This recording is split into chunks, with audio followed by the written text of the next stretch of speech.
Hello, everyone. Welcome into another episode of JD's Wildcat World. On this episode, I look forward to the big matchup on Saturday to end the regular season against Tennessee, and also recap a solid victory at home for the Cats against Vanderbilt on senior night.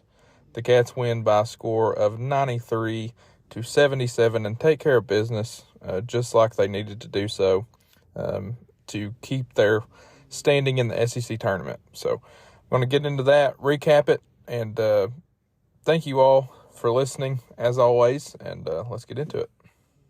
First thing I'm actually going to touch on, I've changed my mind, since I got a overwhelming response to the all-time fun starting five.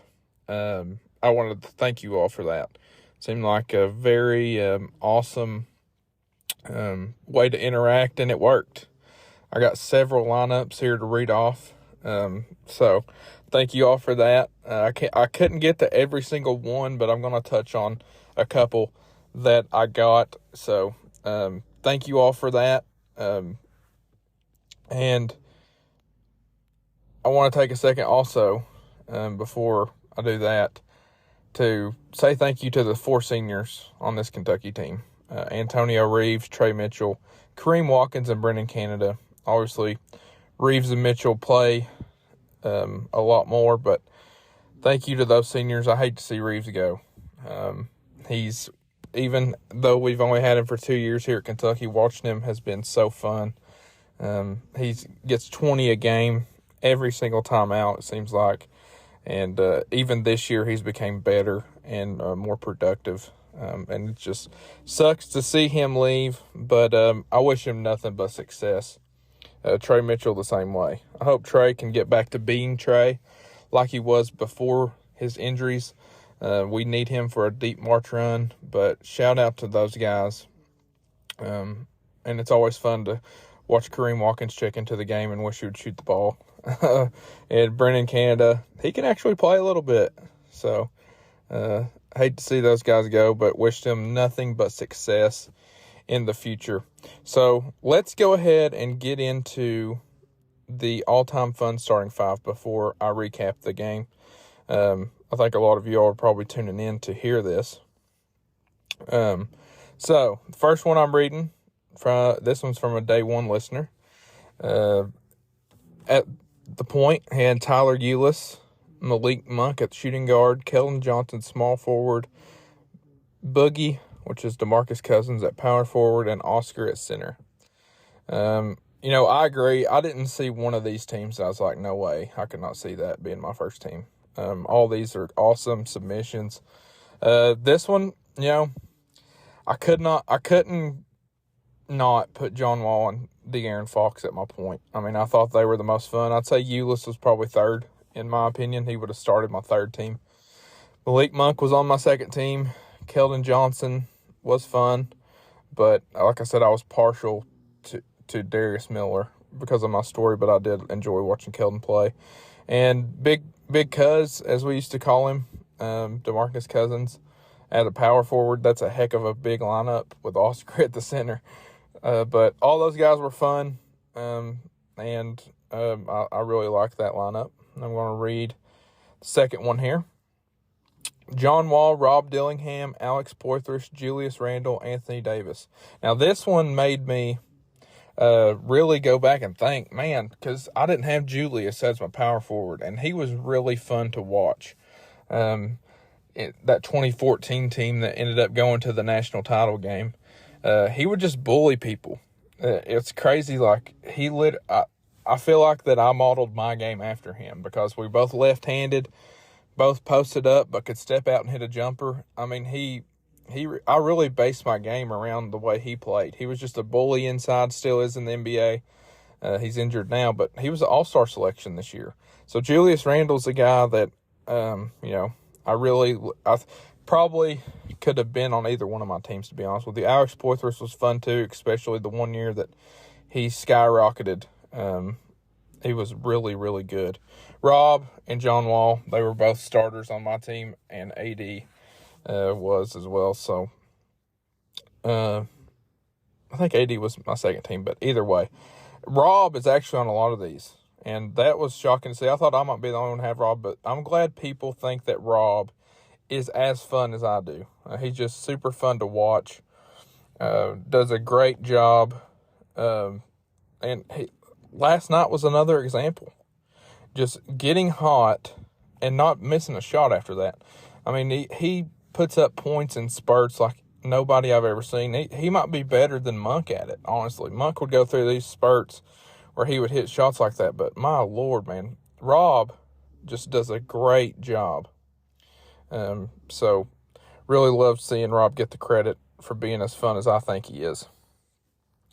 Next, Anthony Davis, DeMarcus Cousins, Darius Miller, Jamal Murray, and Fox.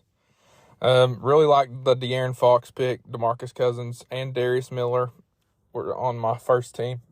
So, love those picks. Jamal Murray is a guy that I could have thought of, but I can't put him above Rob and Monk at shooting guard. I just can't. But Jamal Murray was a very fun player as well. And this one, I guess, really loves Reed Sheppard. So you've got Jamal Murray. Well, I guess you'd have Reed Sheppard at point, probably. Reed Sheppard, Jamal Murray, P.J. Washington, Karl Towns, and Oscar Tshiebwe. Very fun lineup.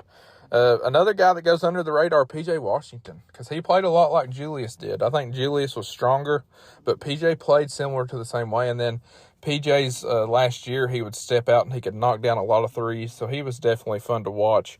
Reed Sheppard goes without saying. I mean, that's one that I think this is the only one out of all the submissions that had Reed. I'm going through them now, but he is very fun to watch. He does things on the defensive side, especially blocking shots, throwing the 90-foot long passes that are very fun to see. And with this one here, we've got John Wall, Jamal Murray, Darius Miller, Karl Towns Davis. So you're starting to see a pattern of a lot of the same players here, which is awesome because, most of the fan base agrees how fun players were. So I think that's 5 submissions. I said I would read 5, I think. Well, I actually didn't give a number, but I wasn't expecting to get as many as we got. So thank you all for that. It's an awesome discussion to have. I'm going to think of some more type questions like that to answer. Actually, I want to read a couple more because it's pretty fun. It's good conversation to have. And so let me pull it up here. I don't want to sit here through dead air, but I'm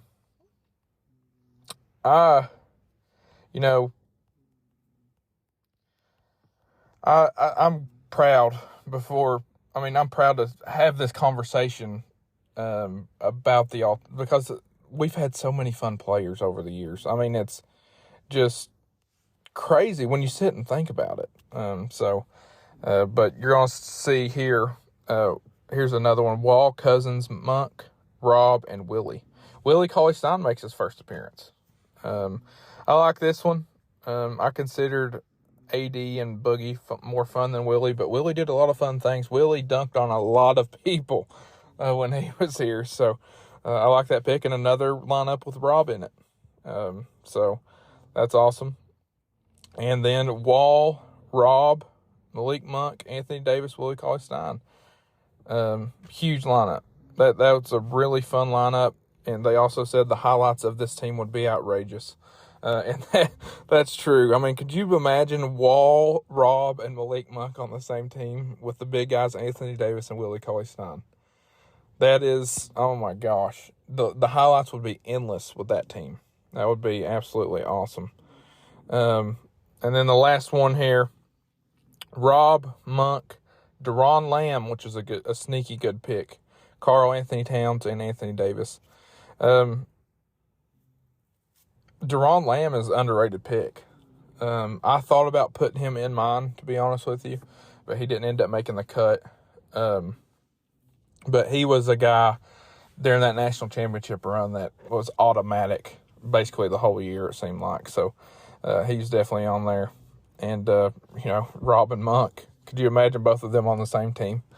At some point they drive you crazy, but other times you would be red hot and you could not miss. So thank you all once again for the submissions. I think I got to 10 there, reading them out. But I'll read other people that send them in. If I didn't get to you this time, I will get to you next question I ask. So thank you all so much for that. Thank you for having the conversation with me about it. It was a fun conversation to have. Now let's get into the Kentucky Vandy game. Thought this was a very basic handle it game. Get out of there with a win. The first half really didn't play that good of defense, to be honest with you, but it got better in the second half. Cats were an 18.5-point favorite, ended up winning by 16, so it's around what Vegas thought would happen. I said 22, so a little less than I thought, but honestly at this point, and I called my shot a couple episodes ago saying we'd win the last 5. Won 4 in a row now. I'm patting myself on the back for a second here. So if we go down in Knoxville and win our 5th in a row, things will be looking very mighty. And, I haven't had to mute my phone in a while because we're winning games. It's absolutely insane to me how when we're winning, nobody says hardly anything to you negative or honestly at all. But the second we lose, if we were to lose Saturday, I guarantee you it'll be toxic as ever. And that's so crazy to me. Like, you can't cheer. It's impossible for our fans to cheer when we win. But they will be there the second after the buzzer sounds when we lose. So it's crazy to me. There's nothing more I enjoy than a big win. So, but back to, I'm getting off topic here.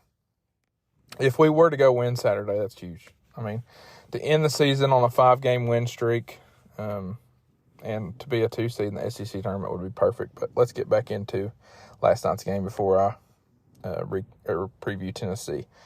Antonio Reeves on his senior night, 20 points, 6 rebounds, 4 assists. Couldn't get the 3 going.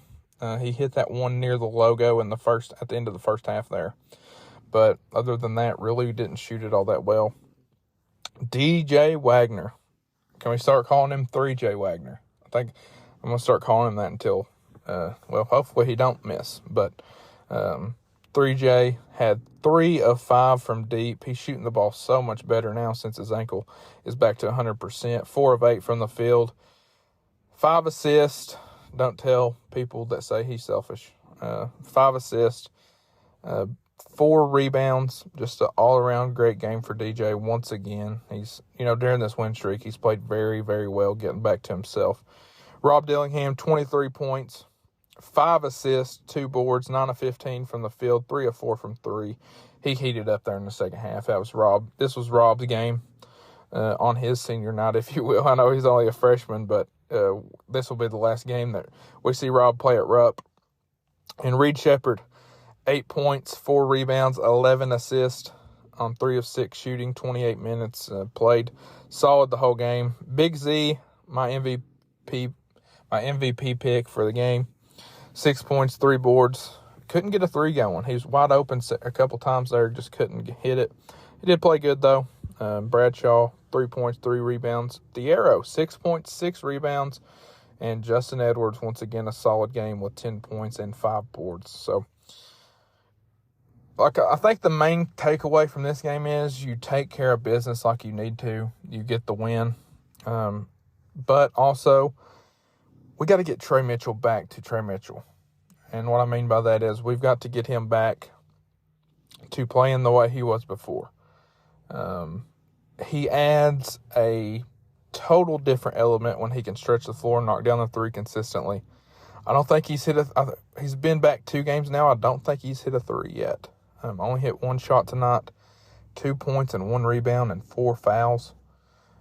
Just another not good performance from him, but he knows that. He knows he's got to come around, and I think he will. It took DJ a couple games to get his feet back after he was out for a little bit. So hopefully Trey's big game is coming Saturday, and I could see that happening. We need him down low to play really good defense. The Cats in total took 27 threes, which I thought was a very, very good. I'm of the camp where we need to take 25 a game. You all know that. I've been preaching that all year. So 11 of 27. Shot 50% from the field. So overall, good performance. Out-rebounded Vandy by 12. Had 16 more assists than Vandy. That's huge. And I told you all before, Tyron Lawrence and Mignon were the best two players. They combined for 40 together. Other than that, you did a good job shutting down everybody else. Evan Taylor, the guy that went off last time, played 20 minutes, but we limited him to 1 of 5 shooting for 3 points. So that's more like it with him. So, good win. Cats moved to 22-8. Like I said, their 4th straight victory, and this one coming at the expense of Vandy. We sweep Vandy this year, which was big after they beat us last year. Now, I set on Knoxville. Tennessee came in here to Rupp last month and embarrassed you. Ran you off the floor. We only lost by 11, but it wasn't really that close. How do the Cats respond? How do they respond? That's the question. I could sit here and go over a scouting report, but you all, if you follow along, if you follow college basketball at all, you know the guys Tennessee has. You start off with Dalton Knecht, averaging 21 a game, 5 rebounds a game. The guy's just a dog, to be honest with you. He is a difference maker. He's one of the best players in the country. He didn't play all that well against us the first time, and Tennessee handled us. And, if you would say that he didn't play well, I would be very confident we'd have won that game, especially at home, but just as it wasn't what it was, we couldn't get a stop at all. So definitely got to adjust that. I think we're playing better defense now than we were at that point of the year, but got to try to. You're not going to shut him down, but at least try to limit him, and we'll see if we can do that. Jonas Aidoo has got so much better. I've watched a lot of Tennessee this year, whether it's the games that are before ours on the same channel or wanting to see what Dalton Knecht does. Jonas Aidoo has improved significantly from last year. He's even got a little bit of a jump shot. So he's averaging 12 points, 8 rebounds, 2 blocks a game. Zakai Ziegler's been there for as long as Vescovi has it, or longer. No, I don't think you could be there longer than Vescovi. I think Vescovi's been there for 27 years. But Zakai Ziegler has been there a while too. He's their little point guard who usually plays really good against us. He averages 11.6 assists a game.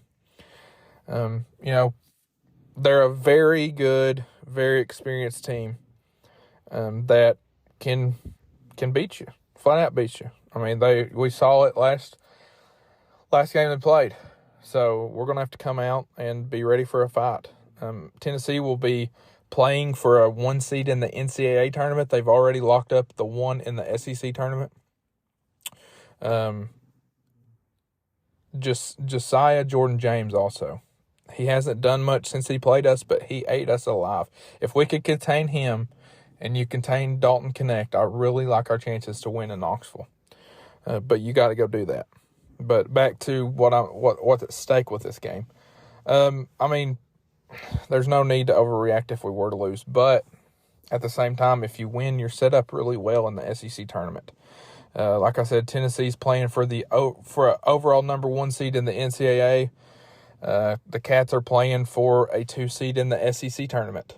And also, NCAA-wise, I haven't heard for sure Lenardi say this or any of the bracketologists, but I would about bet if you go win at Knoxville, I think Tennessee's top 5 in the net rankings.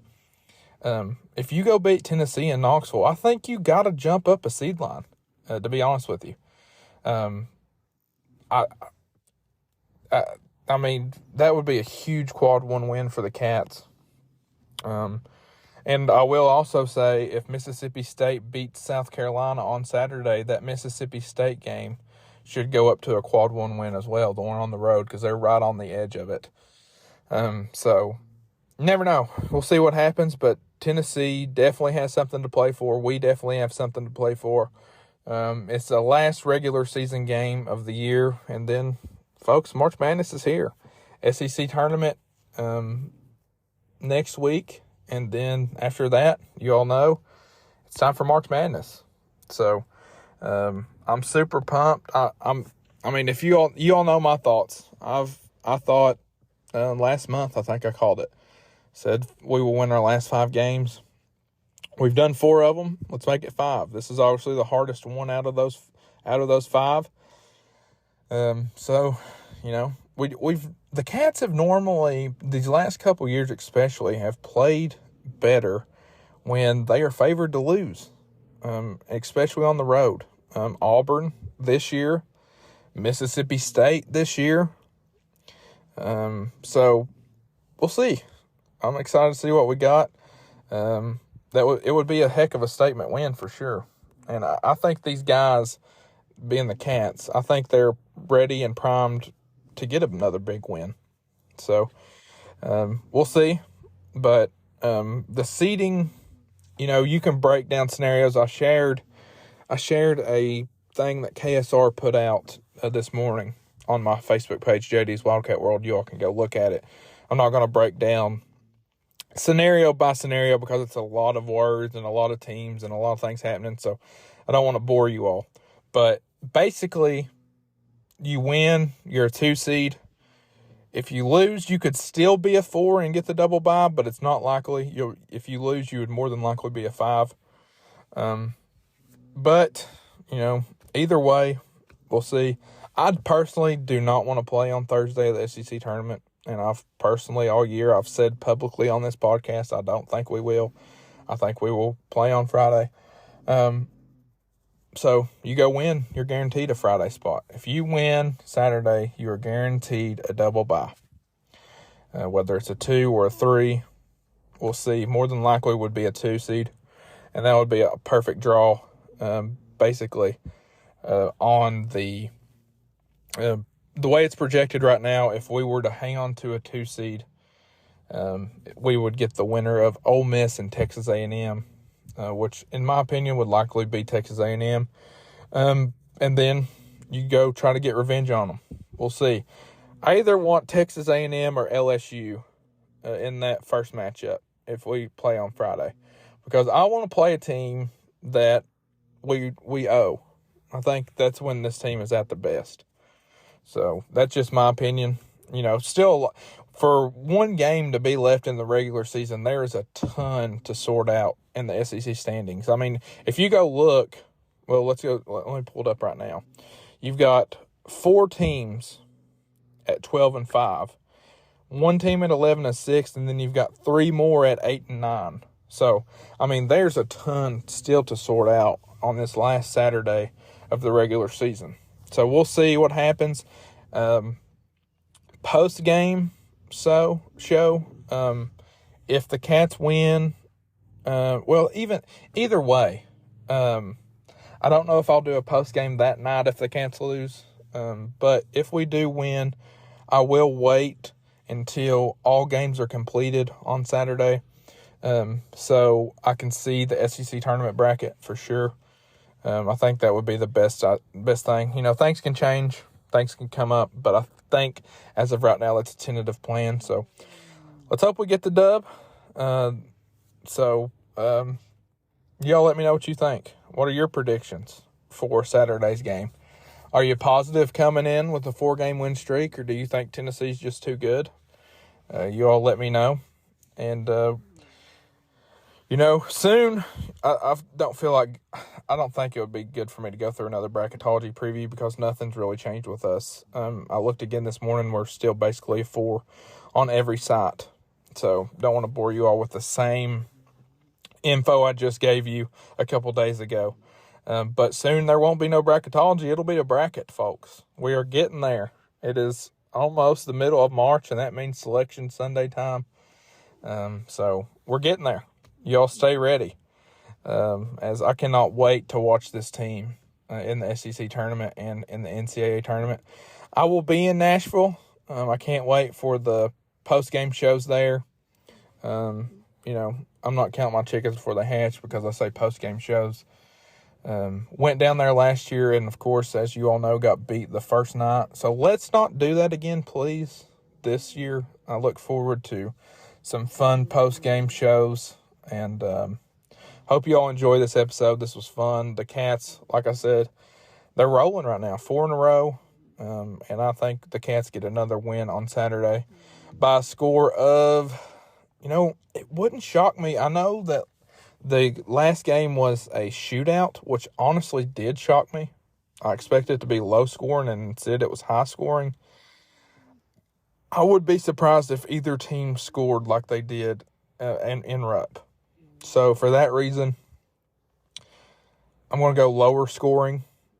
But I still like the Cats. I mean, when I say lower scoring, I don't mean low, but lower than it was before. I like the Cats by a score of 84-80, by 4 points. So we'll see. I like 84-80. MVP, I think we got to have Trey. We got to have Trey playing better if we're going to win this game. So give me Trey Mitchell in a bounce-back performance. And let's ride into Nashville on a hot streak. Get that 2 seed and play on Friday night of the SEC tournament. But no matter what happens, I'll be here to break it all down and give you all, of course, the outcome of the SEC standings and everything else as we go into March Madness. So thank you all once again for listening. This has been JD's Wildcat World. We're available on Apple Podcasts, Spotify, iHeartRadio, and Amazon Music. Also on YouTube if you use YouTube and want to listen that way.